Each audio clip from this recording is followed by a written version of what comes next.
Good morning, ladies and gentlemen, and welcome to our third video.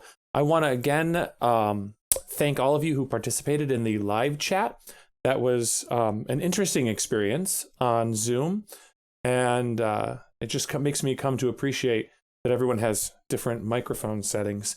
So my plan for today is to sort of go through a lot of the stuff we talked about. I started playing a little bit yesterday. I spent a lot of time just being creative, which is perfectly cool. A lot of the time we discount things like that. We tend to think we have to be working on something actively all the time, when in reality, I want you to understand that it's very important also to take some time and think creatively. So like I listened to some music, I like doodled, I played around with maps and graphics and things like that. All sort of just to get myself in the headspace for creation, which is really important when you are creating something.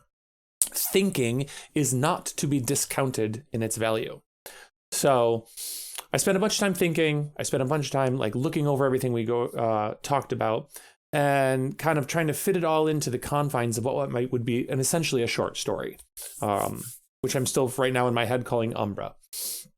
So what I want to do is I want to go through some of our notes from our discussion, and I want to kind of pick and choose and reformat, maybe start a new document and get some specifics on. So I'm going to be showing you a bunch of different stuff today on the video. I'm going to be showing you like where I created the map. I'm going to be showing you, I'm going to open up a new Word document. I'm going to show you a generator, like for instance, coming up with names. To start this, you don't have to have a title. You don't have to have graphics and covers and maps and names all picked out. You can call your character Bob and go back and change it later. That's fine. Okay. For me, I usually start with placeholder names. And I usually pull those. Honestly, there's a website that's got like name generator, and you can click male, female, and then like they've got hundreds of different options. And I just pick one that sounds good in the moment. Sometimes I keep it, sometimes I don't. But I'll show you that as well. So in a minute here, when I switch to casting, I'm going to be going through our ideas. I'll talk them through. And then once we've done that, I will take some time to create a new document and maybe come up with some more concrete things. Okay, so let's switch to casting. All right, changed my logo. Okay, so you don't need to see OBS, you need to see this. All right, so we talked through a lot of different stuff. So, and we talked about world building and the kind of the things that are going to show up in this world. And you can see we have a lot of stuff here to go over. So just to kind of recap, the first thing we kind of came up with was the idea that the world was a mishmash world. And that's sort of what I took with that. It's a mishmash world. There was some sort of cosmic storm that slammed a bunch of different realms together. And this is where our main character now lives. And of course, that doesn't, when I think of a whole bunch of worlds getting slammed together, I don't think of that as necessarily a good thing. So I think of that as kind of causing a lot of chaos, and that can kind of lead to our kind of apocalyptic wasteland style setting. Again, not too much, trying to borrow on some other things like Andrzej Sapkowski's The Witcher series, which is his entire fantasy world is built on that idea too. Also Rift World by, I forget the author. If you ever want to like an exercise in frustrating reading, try some Rift World stuff. So we have a world with a modern history, but a fantastical present, long time ago, recent. So I'm going to start a new document. I'm going to call this document The World of Umbra. Okay, so The World of Umbra. Description.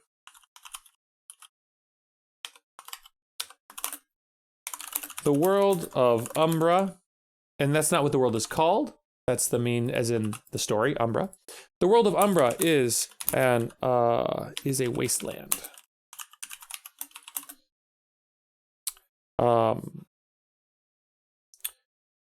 Different cultures, creatures, and worlds all crashed together in a cataclysmic. Spelled it right on the first time. I misspelled together, but I spelled cataclysmic correctly. Crashed together in a cataclysmic event from thousands of years ago. Thousands of years ago. Vast ruins dot a landscape blasted by the fire of two suns, red and white. Magic runs wild and creatures roam freely. And amidst, because we're being fancy, all this chaos, humans try to survive. Humans try to survive. Okay, so the world of Umber is a wasteland. Different cultures, creatures, and worlds all crashed together in a cataclysmic event from thousands of years ago. As vast ruins dot a landscape blasted by fires of two suns, red and white. Magic run wild and creatures roam freely. Amidst all this chaos, humans try to survive. There we go. There's our world described. Okay? All right. Creatures. Oh, let's talk a little bit about... Let's talk... First things first, let's talk about our magic. The twin sons of the wasteland are fearsome entities. Fearsome entities. The blazing white sun. Oh, do we need some names? Why not? All right, this is called the Fantasy Name Generator. I love this website. I play with it all the time. Dungeons and Dragons, all sorts of stuff. I'm gonna check, still in frame. If you look here at the Fantasy Name Generator website, it's really great. It you can do fantasy names and it gives you all sorts of different things. You can do real names, you can do place names. So for instance, I got my real name. I think I used real name and I think I used something Middle Eastern, not Egyptian, Moorish. I think I used Moorish. Yeah, I think I did use Moorish names. But you click like Moorish names and you can see, boom, you can get male names and it'll keep spitting stuff out. So place names, I mean, this is all sorts of different, like world names. There we go. See, and it comes up with all sorts of nonsense. So, let's name our son. Let's name our son and let's give the son, let's do Persian Iranian. Why not? Nope. Nope. Nope. And this is exactly what I do. I just kind of go through. I'm not liking any of these. So real names, let's try. Kosa? Kosa names.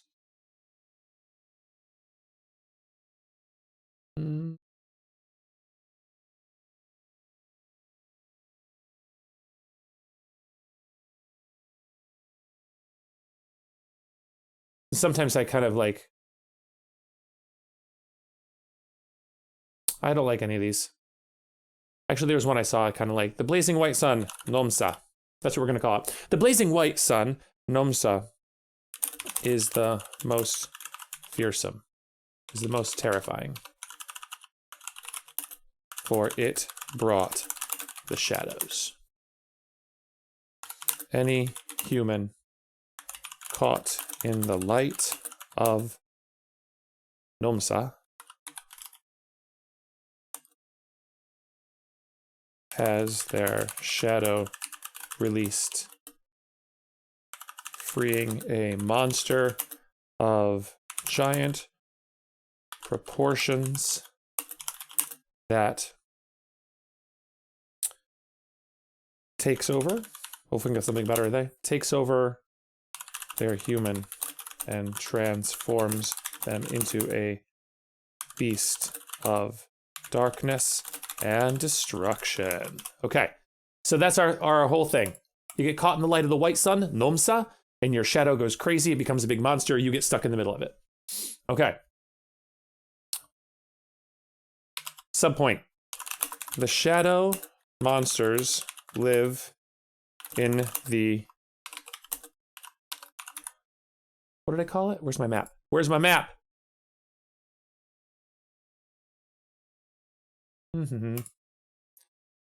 Umbra. In the Umbra. They live in the Umbra. Makes it sound much more. Live in the Umbra, which is the Shadowland. The Umbra. The shadow, the sun-drenched wasteland to the northeast. Past the dead trees forest. I hope you noticed that. I put a dead trees forest in there for you guys. Okay, the shadow monsters live in the Umbra, the sun-drenched wasteland to the northeast. So you get caught in the sun, you get turned into a giant shadow monster. The shadow monster then wanders off to the northeast, occasionally coming out past the Bone Garden to wreak havoc on the people of Kalak. Okay, the shadow monsters live in the Umbra. Cool.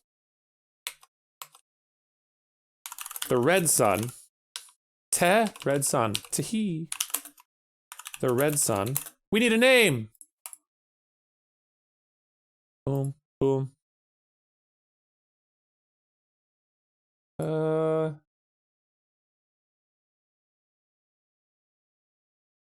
I like this. I like Velil. The red sun, Velil, rises in irregular intervals. Rises in irregular intervals. All right. But what does the red sun do? Let's go back to our notes. We said something about a red moon. Blood moon. Ooh. So the blood moon is going to reflect, is going to be when when the moon reflects the light of the red sun, which isn't always. So let's say that the red sun brings with it madness and violence.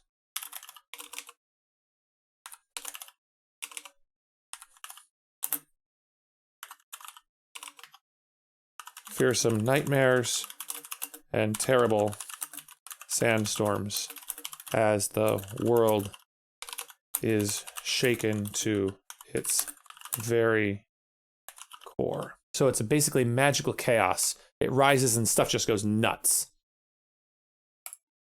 Ignore all my grammar and spelling problems as I type. But let's make that one, that's like a really rare occurrence. Like it only happens might not even happen for a full year.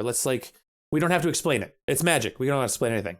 So we have the Velil sun rises every now and then, but more regularly, the Velil sun casts the blood moon.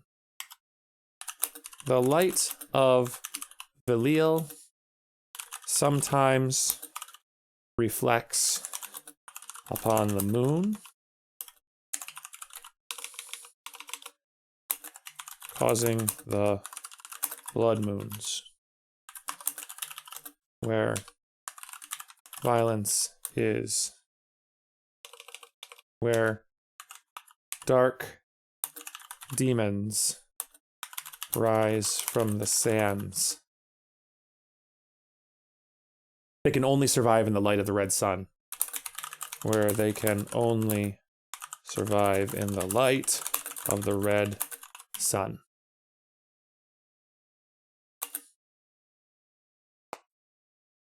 Something like that. We might twist that a little bit later. I don't want there to be too much demon monster. We've already got shadow monsters. Why do we need red monsters too? Anyway, maybe it does something different. For now, I'm going to highlight that just in case we want to come back to it and fix it. Okay. We don't need highlight. Okay.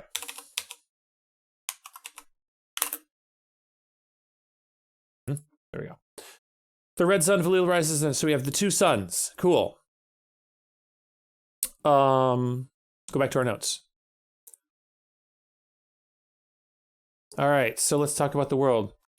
The plant life of the world is dangerous and beautiful. Black and violet flowers carpet the white sands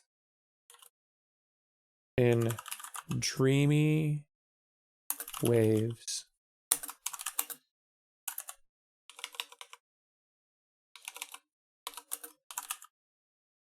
there. Okay.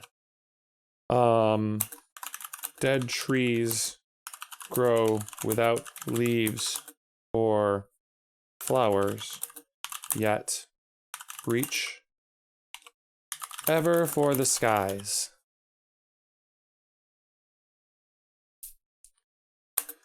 Beneath the sands, twisting vines writhe. What a great word, writhe. Twisting vines writhe. Only, oh wait, oh, here we go. Only emerging in the light of the blood moons. So the blood moon doesn't cause that. The blood moon brings with it plants from beneath the sands. Plants with voracious appetites. There we go. Evil plants come out with the red sun. Dead trees grow without leaves, flowers, yet reach out for the skies. Beneath the sands twisting vines writhe, only emerging in the light of the blood moon. Blood moon. To feast on unwary people. All right. So we have the dangerous blood vines. Was that it? Blood vines, sand, cacti, tumbleweeds, desert-like trees. We can throw those in just as background. Yeah, like maybe the sand vines are really a creature, but we don't know that. That's a big mystery.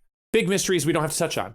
Why do the sand vines act like that? Well, it turns out because they're a giant monster that lives under the sand. And it's only its tentacles. We think it's plant, but it's really not. There, secret. Only you know that. Shh. Okay.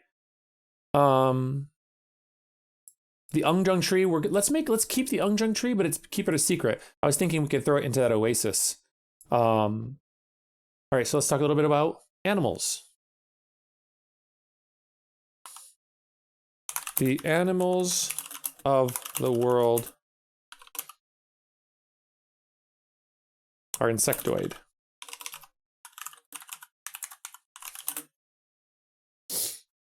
Giant centipedes and scorpions are common,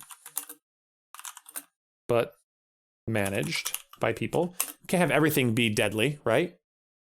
So they're used to giant centipedes and scorpions. Maybe they're just not a big deal. Honestly, most scorpions aren't deadly to humans anyway. So let's just say that they're kind of like, ew, centipedes. It's like mice to them.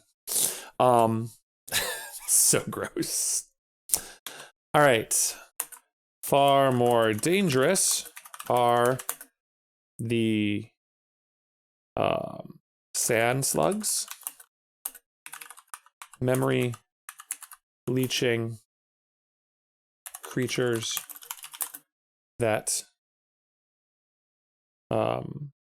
feast on the sanity of those unfortunate enough to fall in their path. Also used by an authoritarian government to torture people or extract information from them. Let's give these like this. In the sky, giant chitinous whales float on bloated air sacs. Chitinous. Chitin is what's on insects, like chitin. It's sometimes pronounced, I don't know. I used to pronounce it chitin because I'd only read it. I believe it's pronounced chitin. And it's like the plating on bugs. It's called chitin. So we have giant whales with insect-like outside dangly legs and bloated, slimy air sacs that cause them to float through the sky. Chitinous whales float on bloated air sacs. Their leviathan backs covered in an ecosystem all their own. I like the idea that on the back of these giant whales are like forests, jungles. They're on a desert planet, but way up in the sky is forests. And then we can have a mystery maybe later on or in another story connected to the same world, or in a book if it ever expands, that there are people living on the whales. They don't even know that each other exist because this world is nuts, obviously. Still in frame. All right. What should we call them? The giant chitinous whales? Well, why don't we call them...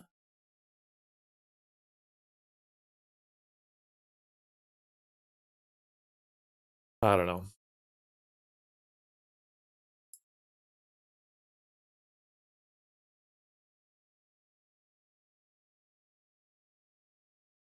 I don't like that. Ew. Gross. Fantasy names. Jin? Did I say Jin? Griffin? Groot slang? I don't even know what that is.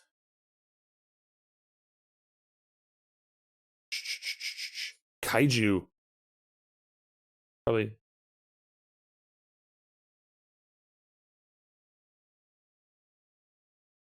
Ebondai? Ebondai.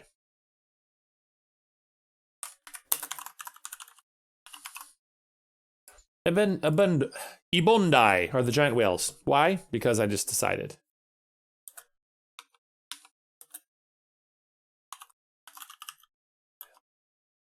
And I'm going to call the slugs Sleels. Why? Because I can. All right, so we have Jandrasena, Leviathan. Let's go back to our notes. Black flowers, the living cactus, rare oasis, yellow skies, the end of madness, save a person with a twist. Okay. Skeleton cows. Maybe the trees are actually made of a bone material. That's what we should do. Okay, so plants. Dangerous. Dead trees grow without leaves or flowers. Dead trees made of bone. Maybe that they're actually like some sort of coral. They're like a dead coral. So like almost like a bone material. Of bone/coral. There. And then we can also have people making housing structures and weapons and things out of the bones of like sand whale, the Ebondai, the whales. All right. So now we have sort of a description of the world. We have a description of this. Let's talk a little bit about people. People in the world live in isolated tribes centered on the rare sources of water. Okay? These are ruled by tyrants. Tyrants who exact a heavy toll on those who wish their protection and access to resources. So you have the people who control the water and the resources. They're the ones that are in charge. Everyone who wants anything from them gets treated like garbage by them. Because tyrants. Okay. People in the world live in isolated tribes centered on the rare sources of water. These tribes, these city-states,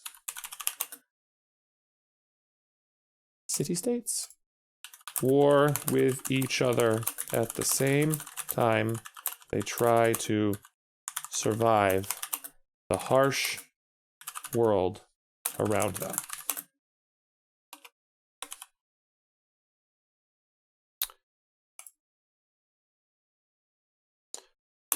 The largest of these states is the city of Kalak.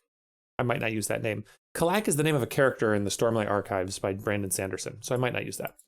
It's spelled different, though. The largest of these city-states is the city of Kalak. This is where our protagonist lives.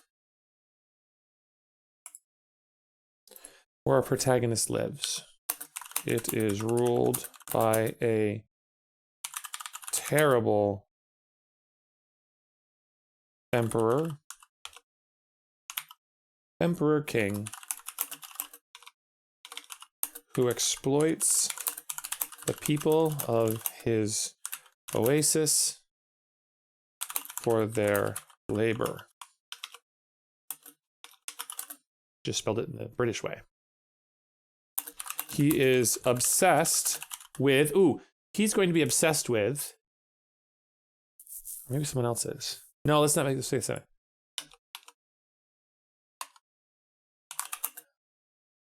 The tribes to the southeast are built around reviving technology from one of the ruined realms. So this is going to be like one of the realms that crash into ours, our setting here. It's going to be one that was sort of a modern setting. So the tribes of the southeast are built around reviving technology from one of the ruined realms. They bind steel and lightning to themselves in an effort to grow ever more powerful. So these are going to be like our people to the south are going to have this weird mash of technology and magic. Like little Mad Maxy. If you've never seen Mad Max, it's great. It's kind of like one of the first really popular post-apocalyptic things. They bind steel and lightning to themselves in an effort to grow ever more powerful. They war constantly with Kalak. There we go. So, in that little first thing that I typed up, I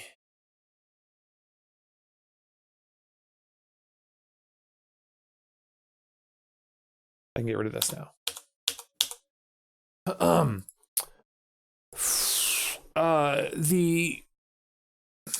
What I'm thinking is people in the world live isolated tribes centered on the rare sources of water. Okay, tribes southeast. So in that opening scene that I wrote, I'm going to start it with something that, like when I was thinking about my main character, I was thinking that it would be interesting. See, like I have to even check back. What did I name her?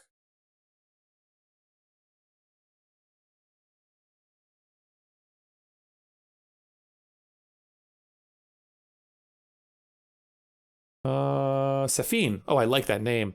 I might keep that name. Okay, so I named her Safine, and let's talk a little bit about her. So in my head, she is a poor girl from Kalak.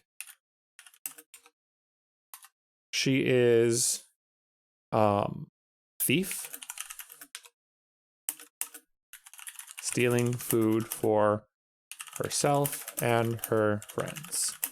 So in that opening scene, when I imagined her deciding if she was going to live or die, it's because she's stealing food. She's watching for someone to rob. So if she gets caught doing that, she could be executed.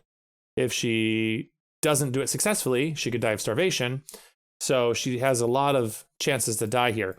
Of course she's going to get caught. That's going to be the precipitating event of the whole story. Our inciting incident is going to be her and her friend getting caught. Because that's what we need. So, Steve stealing food for herself and her friends. Her whole thing, I thought it would be cute after just writing that first opening section. And I wrote it just to kind of sound cool, right? But then as I was thinking about it during some of my thinking time yesterday, I thought, hey, what if she's always like she has a quirk? Her quirk is everything that happens. Doesn't matter. Like, I'm about to drink a glass of water. This could be the glass of water that kills me. She's always like very fatalistic. Like, this could be the moment I die. And then she doesn't. And then, because then at the end of the story, we can actually have it pay off where she's constantly attributing non-life-threatening situations with, this is the moment where I either live or die. And I know that in this moment, I'm going to go to live or die, because it's kind of a stupid statement. You're always going to either live or die. But then at the end, when the stakes have finally ramped up to the climax of our story, she can say it one last time and it's actually true. Like, no. Oh, so this is what it's like if I'm actually going to live or die. And she can take it seriously for the first time in the whole story. So it's kind of like a joke. It's a payoff. She does it like constantly as a joke. Da da da da da da da da da da. And then it's like, it's time to live or die. Okay? So always joking about a moment being life or death. And that's how you build up a character. That's how you kind of do. You give them a quirk. You give them something like that. Always joking about a moment being life or death. That can be the thing we lean on for this character to make her stand out. The fact that she has a sense of humor in this world could be pretty important. So we have this poor girl from Calac, a thief stealing food. And then, of course, my whole point in this story, she learns, Shadahim 9, learns to tame her shadow beast. How? I have no clue. But this is the whole point. I haven't actually said this out loud yet. My whole idea is that you have these giant shadow monsters that take you over, but Safine, for some reason, she's the one person who figures out how to, instead of being controlled by the shadow monster, to control it. So she ends up with being a human who can take her shadow and go and pick stuff up from across the room and fling it over, or like wrap it around herself and give herself giant shadowy claw hands and things like that. She literally turns into a shadow magician. I don't know if that's what I'm going to call it, but shadow magicians don't exist. She's the first one. Or is she? We'll find out. But that's going to be how she wins the day. She's going to control her shadow. I have no idea how that's going to happen yet. We don't have to know how it's going to happen yet. We have to figure it out eventually, though. All right, so she's going to learn how to tame her shadow beast, and she's going to try and save her friend. So in my head, she and her friend are caught trying to stealing in that first scene. They are sentenced to execution, and execution in this world is literally that they tie you up and let the sun take you, maybe, or they try to send you the vines. Something where she's cast out into the desert where it's very unlikely to survive. Her friend is taken by shadows. She somehow does not get taken by shadows and decides she's going to save her friend. And in attempting to save her friend, figures out how to control her shadow monster and make it herself and make it something she controls rather than being controlled by it. And then she uses that power to save her friend. And then she goes back to make the world a better place. Maybe she doesn't make the world a better place yet. Maybe this story ends with her just saving her friend. It's okay to have a small stakes story. Very often people fall into this trap of everything having to be big stakes. We can have a small stakes story. All right, so it's a lot of talking. So we're running up on about 32 minutes. So I think this is a good spot. I do want to end with one thing. Let's do a little Freytag's pyramid. Freytag's pyramid. Because I'm losing my voice. All right. Exposition.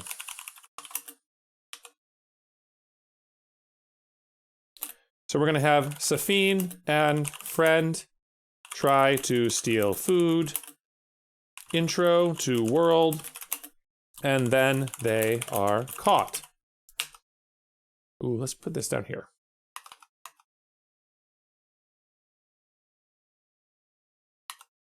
Inciting incident.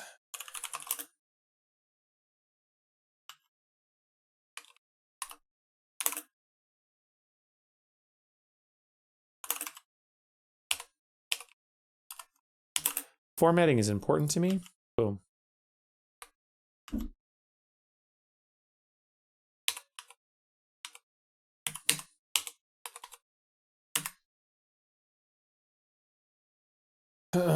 Exposition. Oh, sorry, I did that. Inciting incident. Rising action. Climax. Falling action. Resolution. Denouement. Spelled correctly. I can't spell French words. Okay. Denouement. We probably won't need denouement because it's a short story. So, inciting incident. Safine and friend. This is going to be so quick and dirty. And friend are executed. The friend. Friend. Gosh, I'm 40 years old. The friend is taken by shadows, and Safine has to survive in the desert.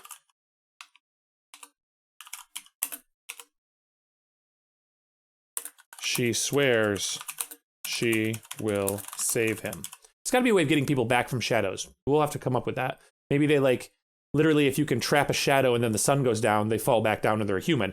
But you have to catch them soon because the human inside the shadow monster will die of starvation and dehydration very quickly because the shadow doesn't feed them. It just uses their body to create their body.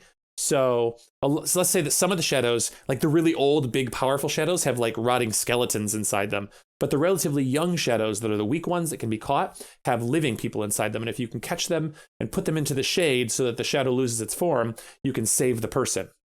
Ah, woohoo. I'm not going to write that down right now, but I'll write it down in a second so that I remember it. That's it. That's a thing. We're going to use that. That's how she's going to save her friend, because if she can get to him in the first couple of days, she can save him. Rising action. Safine chases the shadow creature. She chases the shadow creature, and in her adventure, she learns to control her shadow. How? I don't know. But she's going to survive blood moons. She's going to survive wandering tribes of techno desert raiders. We're going to have a whole bunch of stuff here. This is where the bulk of our story is going to take place. But the whole point is that she's chasing the friend and learns to control her shadow. The climax. Safine saves her. Or the climax is Safine attacks the Umbra. Fights the other shadows. Falling action. Safine saves her friend. Resolution. Safine and friend head back to Kalak with new power and knowledge they will use to make the world a better place. There we go. Denouement, we don't have one. That'll be the next story. Okay. There, we have a quick and dirty Freytag's pyramid for our story. And that's actually really important. Okay? We got to know where our story is going. So, here we go. I don't know what the name of this world is. Let's come up with a name for the world. Let's end there. Place names? No. Real names? How about... Ooh, I don't even know what this is. No. Mirage? No. Rate Su. Ooh, I kind of like that. The world's name is Ksu. Ksu. Maybe? I don't know. The world, so the world of Unda, it's the world of Ksu. The planet's name is Ksu. I'll probably change that. I don't know. Kasu?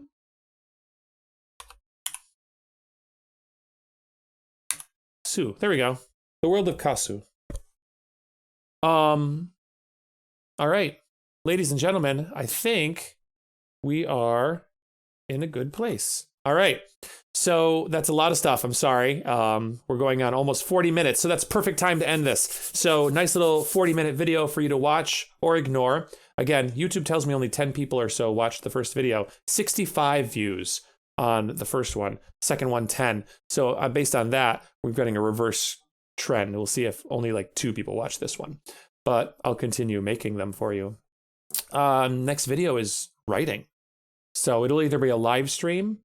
If it's a live stream, I probably won't have the comments going down beside because I don't want to be distracted while I'm writing.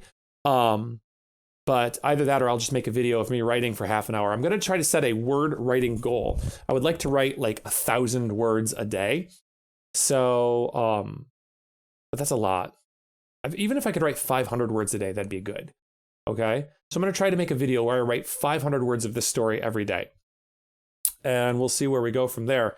That's it. I hope you're all staying happy and healthy and hey, by the way, don't just hang out in my class and do fun library stuff. You guys have schoolwork to do. Do your schoolwork. Turn in your ELA work. Turn in your math work. Come on. Do your work. and do this as something fun and engaging. Okay? All right.